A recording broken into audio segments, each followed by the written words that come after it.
Hello, teledoers. I am George Gervin. Ell mateix s'ha presentat. Ha estat màxim anotador de la NBA en 4 ocasions. Dissabte va jugar el seu primer partit amb la samarreta del TDK Manresa. Aquesta és la història del seu debut a Espanya. Gervin ha preparat a fons la seva estrena. A les 6:15 ha demanat d'entrenar-se en solitari per escalfar cap i cos, per concentrar-se en el fet que és a punt de jugar al Congost, contra un equip que no coneix que es diu Caixa Canàries. Enrere han quedat els partits al Madison Square Garden o al Fòrum d'Inglewood. Això és la Lliga Espanyola. Noves pistes, nous rivals, nous companys i un nou entrenador.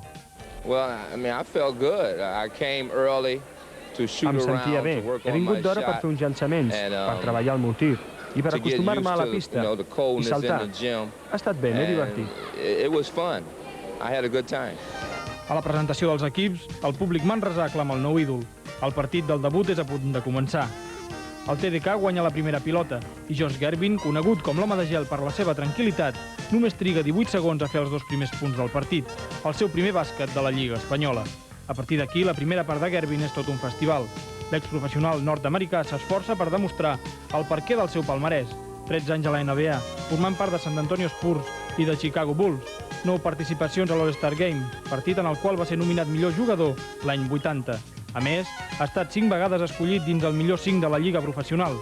El seu historial encara inclou alguns rècords de la NBA. Ha estat 4 vegades màxim anotador i també és l'home que més punts ha fet en un sol quart, 33 contra Nova Orleans l'any 78. El Congost pot comprovar les seves qualitats. Malgrat els seus 38 anys, la primera part que juga és digna de les expectatives aixecades. 23 punts i 5 rebots són les seves estadístiques. A més, demostra que la condició física en què ha arribat a Manresa, sense ser perfecta, és més que suficient. M'he trobat francament bé. A mesura que passin els dies, estaré millor. No m'he cansat gaire. He tingut dificultats amb les personals i això m'ha tallat el joc. He d'acostumar-me als àrbitres, quines són les faltes que assenyalen. Les coses aniran bé. Amb el joc desplegat al primer temps, queda clar que de moment Gervin ha oblidat els problemes de drogues i alcohol que havia tingut. Tot i això, a hores d'ara deu ser als Estats Units per presentar-se davant un tribunal de San Antonio. I és que un jutge d'aquesta ciutat ha dictat una ordre de recerca contra ell per conduir ebri. Tornant al partit contra el Caixa Canàries, la segona part és molt menys afortunada que no la primera. Al primer minut, Gervin fa la quarta personal i ha de seure a la banqueta. Quan torna a la pista ja és tard i el TDK perd per 79-92. Gervin encara té temps d'arribar als 31 punts i 9 rebots, però no pot evitar la desfeta del seu nou equip. No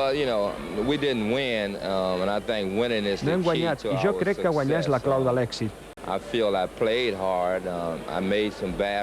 jugat bé, he fet alguns bàsquets, però el nom d'aquest joc és guanyar i tots, com a equip, hem de jugar junts. Esperem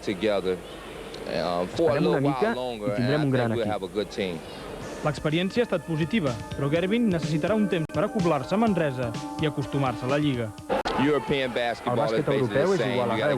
Un s'ha d'habituar a la forma de jugar a Europa. Entretant, Gervin continuarà delectant els aficionats a les nostres pistes amb un joc d'NBA.